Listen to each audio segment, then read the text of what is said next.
স্বয়ং মুখ্যমন্ত্ৰীৰ পত্নীয়ে 3 ষ্টাৰ 5 ষ্টাৰ সদৃশ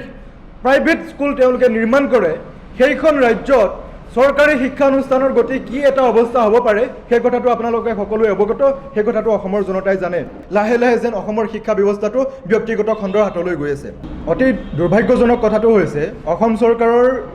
এই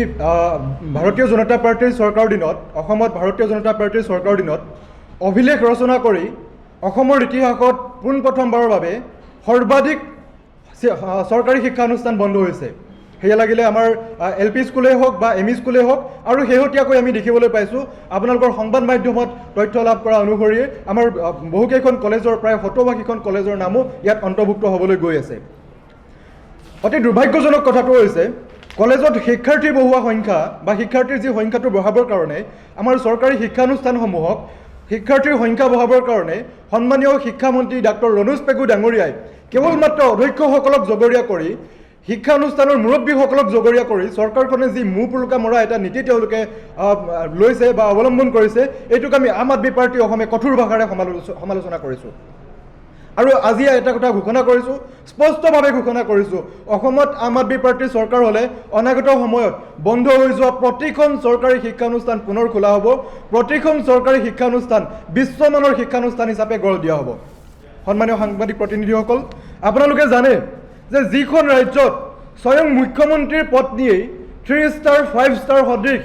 প্ৰাইভেট স্কুল তেওঁলোকে নিৰ্মাণ কৰে সেইখন ৰাজ্যত চৰকাৰী শিক্ষানুষ্ঠানৰ গতি কি এটা অৱস্থা হ'ব পাৰে সেই কথাটো আপোনালোকে সকলোৱে অৱগত সেই কথাটো অসমৰ জনতাই জানে আজি আপোনালোকে জানে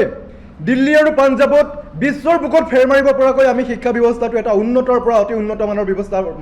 মাজলৈ আমি লৈ গৈছোঁ আজি অসমৰ পৰা শিক্ষাৰ্থী গৈ দিল্লীত শিক্ষা গ্ৰহণ কৰিব পৰা এটা পৰিৱেশৰ সৃষ্টি হৈছে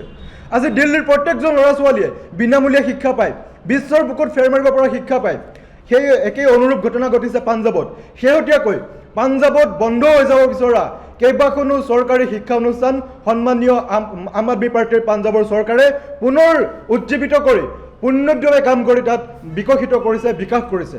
আৰু অতি আচৰিত কথাটো হৈছে অসমৰ শিক্ষা ব্যৱস্থাটো যেন লাহে লাহে অসম চৰকাৰখনে ব্যক্তিগত খণ্ডৰ হাতত গতাই দিব পাৰিছে এইটো আমি এটা অনুমান কৰিব পাৰিছোঁ যদিও শিক্ষামন্ত্ৰী মহোদয়ে বিভিন্ন সময়ত শিক্ষা ব্যৱস্থাটোক লৈ বিভিন্ন ধৰণৰ নতুন নতুন আঁচনিৰ কথা তেওঁ ঘোষণা কৰে কিন্তু শেহতীয়াকৈ আমি তেওঁলোকৰ কাৰ্য কাৰখানাৰ দৰে এইটো কথা আমি স্পষ্ট হৈছোঁ বা অসমৰ জনতাই উমান পাইছে লাহে লাহে যেন অসমৰ শিক্ষা ব্যৱস্থাটো ব্যক্তিগত খণ্ডৰ হাতলৈ গৈ আছে ইয়াৰ ফলস্বৰূপে যোৱা কালি পৰহি আমি দেখিবলৈ পালোঁ সংবাদ মাধ্যমতে অসমত প্ৰায় 70-80খন মহাবিদ্যালয় তেওঁলোকে বন্ধ কৰিবলৈ ওলাইছে এটা লিষ্টো ওলাই গৈছে কিন্তু অসমৰ জনতাৰ প্ৰবল প্ৰতিবাদৰ পিছত সন্মানীয় শিক্ষামন্ত্ৰী মহোদয়ে তেওঁলোকৰ চিঠি বা তেওঁলোকৰ যি কথা কোৱাৰ সুৰ এই সুৰ সলাবলৈ তেওঁলোকে বাধ্য হৈ তেওঁলোকে কৈছে যে তেওঁলোকৰ বোলে এখন মিটিংহে আছিলে যে কেনেকৈ বিদ্যালয়সমূহত মহাবিদ্যালয়সমূহত ছাত্ৰ ছাত্ৰী বৃদ্ধি কৰিব পাৰে কিন্তু অতি দুৰ্ভাগ্যজনক কথাটো হৈছে ছাত্ৰ ছাত্ৰী বৃদ্ধি কৰাৰ বিষয়টো কেৱল মাত্ৰ শিক্ষানুষ্ঠানখনৰ অধ্যক্ষজন বা শিক্ষাগুৰুসকলৰ মাজতে সীমাবদ্ধ থাকিব নালাগে